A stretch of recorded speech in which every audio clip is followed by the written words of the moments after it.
Jimmy here from Video Gamers Legends. Ryan and I have another pickup video slash game hunting video for you guys, and this is episode 2. Let's take a look.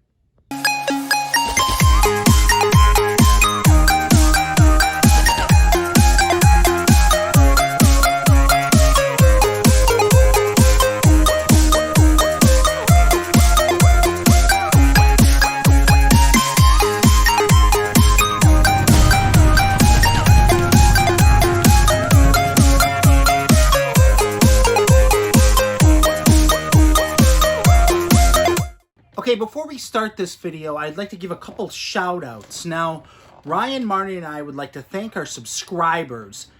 We never thought we would come this far. 120 subscribers, I mean, it's nothing to shout about. It's nothing special. But when we started this channel, we just wanted to be very passionate about video games.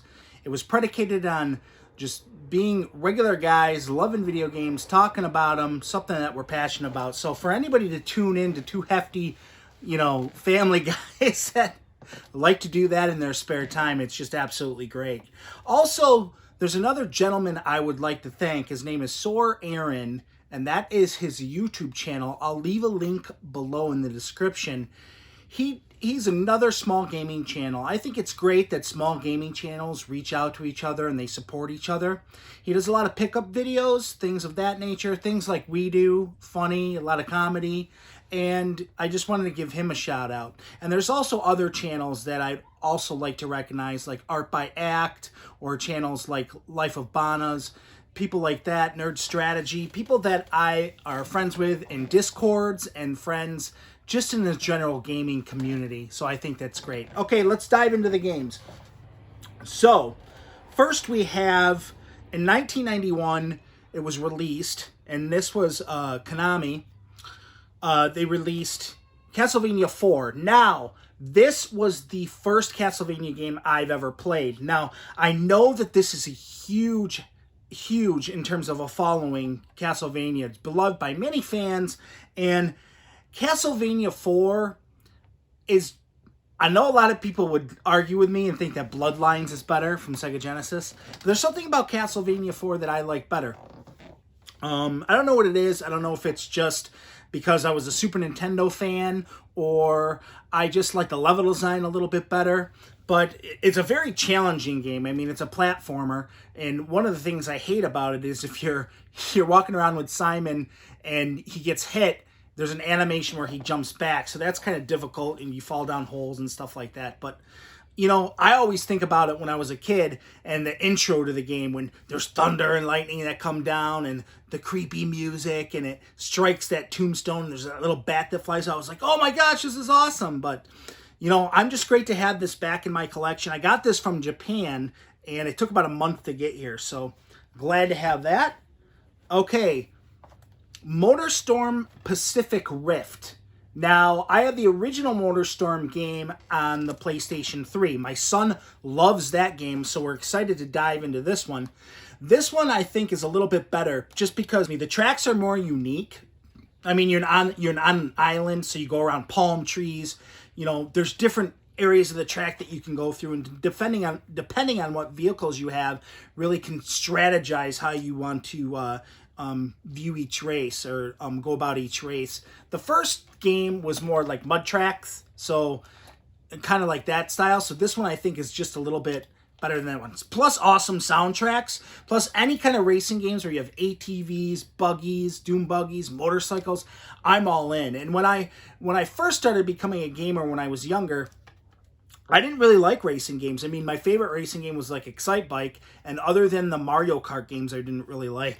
I liked those ones, but other than that, I didn't really like racing games. But anything off-road, I'm sold. So I'm glad I got this game. I got it on eBay for $7.99. So great find there. All right, now Paper Mario: The Origami King. Yes. If you don't like Mario in general, there's something wrong with you, right? Mario is literally probably the alpha male character in all video game history. He's beloved by many people.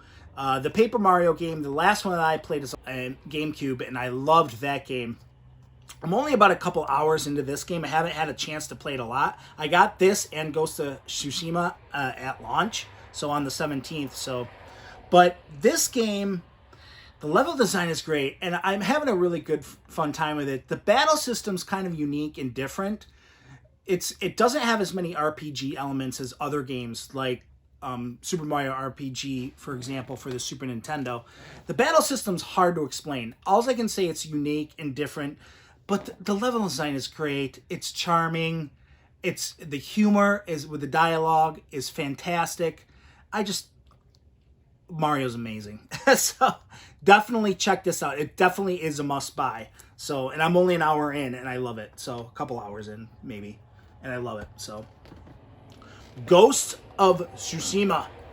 The hype is real. Yes. And this is pretty much PlayStation 4's last exclusive that they're going to make before the PlayStation 5. And, you know, it's seen right now as going to be one of the greatest open world games out there, actually, that in gaming, like, ever.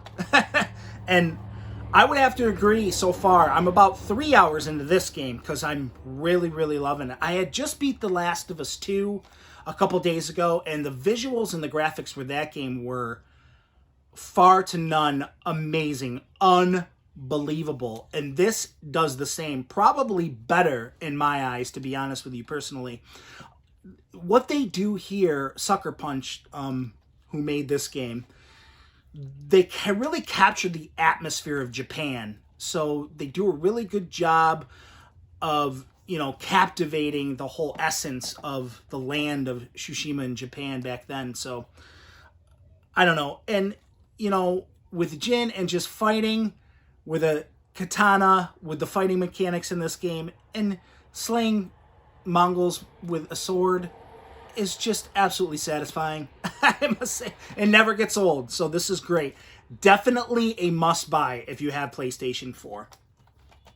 And then the last game that I got, which I'm really excited about, and I only got it for $11 on Amazon. $11, which is awesome. Like I said before in the previous video, I'm glad that I'm gotten the PlayStation Now later in the life cycle, because a lot of these exclusives are cheap. I'm saving money. But on Uncharted, I've never played the Uncharted series, so I'm really excited. Uncharted 4, A Thief's End, I've heard so many great things about these games. The puzzles, you know, kind of like Tomb Raider, but a little bit better in terms of story, in terms of that manner. So I'm going to start with Uncharted 2 and Uncharted 3 because I have both of those on PlayStation 3. But I'm playing Ghost right now, so it's going to take a while. But so excited to dive into Nate's story, so glad to have that. So those are only just a few games that I found. And another thing that I wanted to touch on is, Ryan and I talked about this the other day, and I'm more of a gamer first in terms of that, first than a collector. He's more of a collector first than a gamer. With my schedule working nights, I actually have more time to play games, and he has more time to collect. Plus, he's been collecting for 11 years. But there's nothing wrong with that. And the reason why I mention that is because when you see a lot of these pickup videos, you might see me, like today, have a little bit more modern stuff more than the retro stuff. And he might have more of the retro stuff because he finds really good things for really good prices. He's got a lot of contacts. He's really good at getting out in the community and finding that stuff. And he does resale too, so he can make more money to buy more stuff. So that's why he has such a big collection. I'm not there yet, but I'm slowly getting there. So I just wanted to mention that. Hopefully, with the pandemic and everything, some things will lighten up, so I'll have more time to get out and to find games like he does. Okay, Ryan, to you. Let's see what you picked up.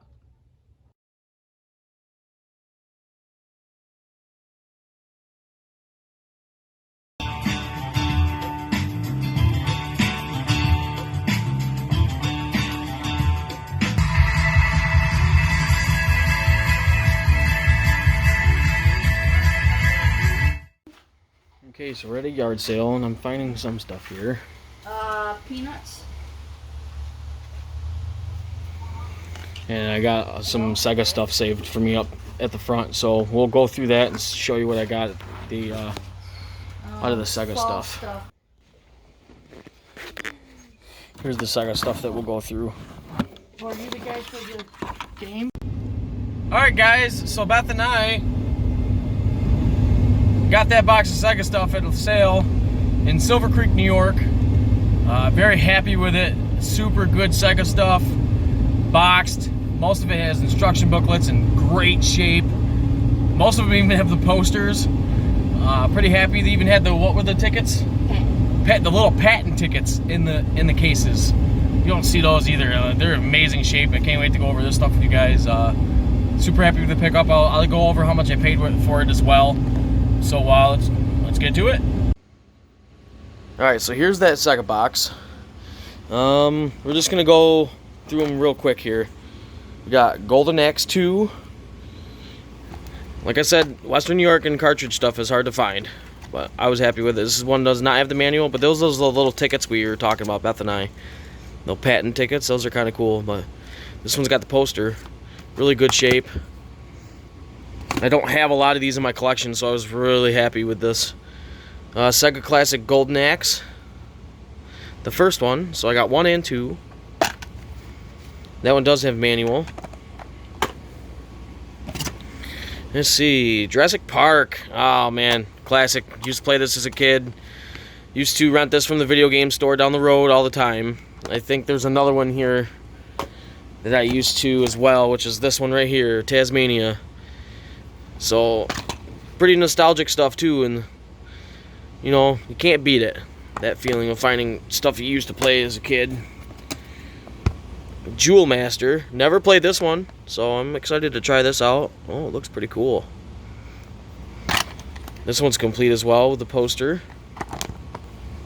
And then we got, of course, Sonic the Hedgehog, not for resale, which is like the most common one because it pretty much came with the systems as you bought the system. And it's got the manual and everything. The one that says, you know, this is gone. There's nothing here. The original without not for resale is worth a little bit more, but that's pretty cool to have that. Sonic 2. This one has the manual and some kind of paperwork. Probably, you know, codes or something. I don't know, but I haven't looked at it. Gotta have Sonic 1 and 2. And wouldn't you know, Sonic 3. I'll take all 3 Sonics.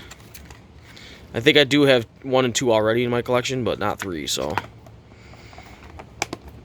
Pretty good find there. Let's see, we got X-Men special poster inside, and this is the one I did check there just to see, and it is in there. This is the extra poster. And when you open this up, it has like little cheats and like little kind of guides to the game. It's kind of like a little strategy guide, kind of. It's kind of neat. And that's in really good shape too, and you don't normally find stuff like that. And I think there's one more without the box, which is Spider-Man X-Men Arcades of Revenge. And that's in pretty good shape for not being in the box. So I'm happy with all those a lot. And then we got the system, which is cool because it's actually the high definition graphics system. And then in the box, it had some like little gadgets. I think it's like a PS2 like wireless controller monitor or something. I don't know what this is really, but I'll have to look it up from GameStop. And then it's got the controller, obviously. There is a power cord, Sega power cord. Then there's 2 power cords in here. I don't know what they're for, but I'll probably figure that out later. And then there's this, I don't know why this was in here, but this is kind of cool. It's a PC flight simulator stick. So that's pretty sweet. I'll have to try to find that, how to use that sometime and try that out. But kind of cool stuff. I'm really glad to add these to my collection. Like I said, some of them I used to play as a kid a lot. So Sega was kind of one of my systems back in the day besides Super Nintendo. So awesome find. Let's go find some more. I'm ready. Let's do it. Hey guys, what's up? Back again with some more stuff. My father-in-law is kind of a picker. He does things for people on the side. Sometimes they give him stuff to sell, or he does houses and stuff like that for people, and gets to keep the stuff, whatever's inside. And lo and behold, he found some video game stuff for me, and he's going to start looking for more, and I'm very excited because he got some pretty good stuff. So what we're going to do is we're going to go over what he found and what I paid for it, because obviously he's got to make some money too. And let's do it. I'm very happy with this stuff. Alright guys, let's start going through this stuff here. I'm going to go through the loose stuff first. So there's Injustice Gods Among Us for the 360. And actually the discs are all pretty good. They just need to be cleaned for not having cases or anything. But there's Pinball Hall of Fame for the PS2. The Hobbit, the Prelude of the Lord of the Rings for the PS2.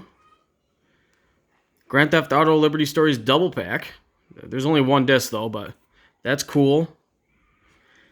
The Force Unleashed for PS2.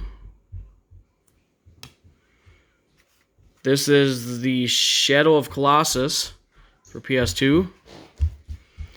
And Dragon Ball Z Budokai 3.